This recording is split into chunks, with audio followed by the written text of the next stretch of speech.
നമസ്കാരം. റാഫ്റ്റോ ക്രിക്കറ്റിലേക്ക് അവർക്കും സ്വാഗതം. T20 വേൾഡ് കപ്പിൻ്റെ ഫൈനൽ മത്സരത്തിൽ ആദ്യം ബാറ്റ് ചെയ്ത ടീം ഇന്ത്യ പടുകൂറ്റൻ സ്കോർ തന്നെ ഉയർത്തിയിരിക്കുന്നു. Sanju Samson 89 runs top scorer. പിന്നെ അഭിഷേക് ശർമ്മയുടെ കിടിലൻ അർദ്ധ സെഞ്ചുറി, ഇഷാൻ കിഷൻ്റെ കിടിലൻ അർദ്ധ സെഞ്ചുറി.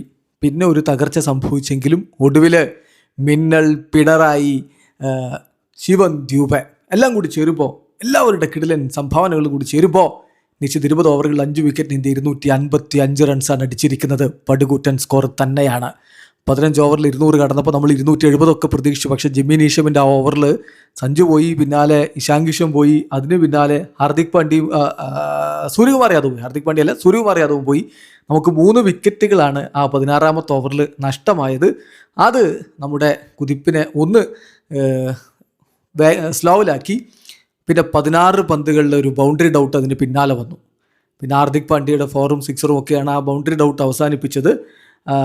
അദ്ദേഹം 13 പന്തിൽ നിന്ന് 18 റൺസ് അടിച്ചിരുന്നു. ഒടുവിൽ ദ്യൂബെ അവസാന ഓവറിലൊക്കെ അടിച്ച അടിയുണ്ടല്ലോ, അവിടെയാണ് ടീം ഇന്ത്യ 250 എത്തിയത്. 8 പന്തുകൾ 3 4ഉം 2 6ഉം അടക്കം 26 റൺസുമായിട്ട് കിടിലൻ ഫിനിഷിംഗ് ആണ് ശിവൻ ദ്യൂബെ നടത്തിയത്. ടോസ് ലഭിച്ച ന്യൂസിലാൻഡ് ആദ്യം ബൗൾ ചെയ്യാൻ വേണ്ടി തീരുമാനിക്കുകയായിരുന്നു. സഞ്ജുവും അഭിഷേക് ശർമ്മയും ചേർന്നുകൊണ്ട് സൂപ്പർ തുടക്കമാണ് നമുക്ക് നൽകിയത്. സഞ്ജുവിനേക്കാൾ അഗ്രസീവായിട്ട് തുടക്കത്തിൽ അഭിഷേക് ശർമ്മയാണ് നമ്മൾ കണ്ടത്. 21 പന്തുകൾ 6 4 3 6 അടക്കം 52 റൺസുമായിട്ട് അദ്ദേഹം മിന്നിക്കത്തി. രജിൻ രവീന്ദ്രയുടെ ഒരു വൈഡ് ബോൾ പോയി അടിക്കാൻ നോക്കിയിട്ടാണ് അദ്ദേഹം ക്യാച്ചായിട്ട് ടീം സിഫേർട്ട് പിടിച്ച് അദ്ദേഹം പുറത്താവുന്നത്. 21 പന്തുകൾ 6 4 3 6 52 റൺസ്. ഇഷാൻ കിഷൻ, അഭിഷേക് ശർമ്മക്ക് പകരം വന്ന ഇഷാൻ കിഷൻ സഞ്ജുവിനൊപ്പം പൊളിച്ചെടുക്കുന്ന കാഴ്ച.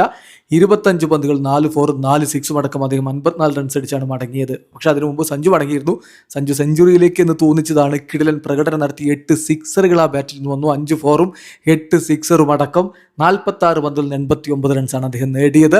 T20 വേൾഡ് കപ്പിൻ്റെ ഫൈനലിൽ ഒരു ബാറ്റർ നേടുന്ന ഏറ്റവും ഉയർന്ന സ്കോറാണിത് എന്ന കാര്യം കൂടി ഓർക്കുക.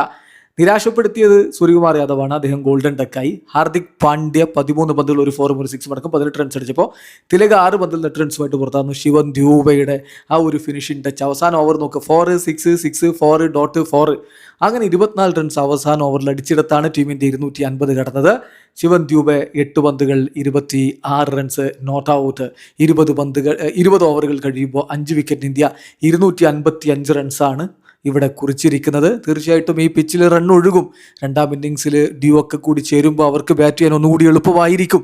ഇംഗ്ലണ്ടിനെതിരെ സെമി ഫൈനലിൽ കണ്ട പോലുള്ള ഒരു കടുത്ത പോരാട്ടം നമ്മൾ പ്രതീക്ഷിക്കണം. പക്ഷേ 255 എന്നുള്ളത് ഫൈനലിൽ ചേസ് ചെയ്യാൻ ബുദ്ധിമുട്ടുള്ളൊരു സ്കോറാണ്. ഒരല്പം ബുദ്ധിമുട്ടും ന്യൂസിലാൻഡ് നമ്മുടെ ചുണക്കുട്ടികൾ കപ്പുയർത്തുമെന്ന പ്രതീക്ഷയോടുകൂടി കാത്തിരിക്കുകയാണ്. ഇവിടെ അവസാനിക്കുന്നു. ക്രിക്കറ്റ് ലോകത്തെ കൂടുതൽ വിശേഷങ്ങളുമായി റാഫ്റ്റോ എത്താം.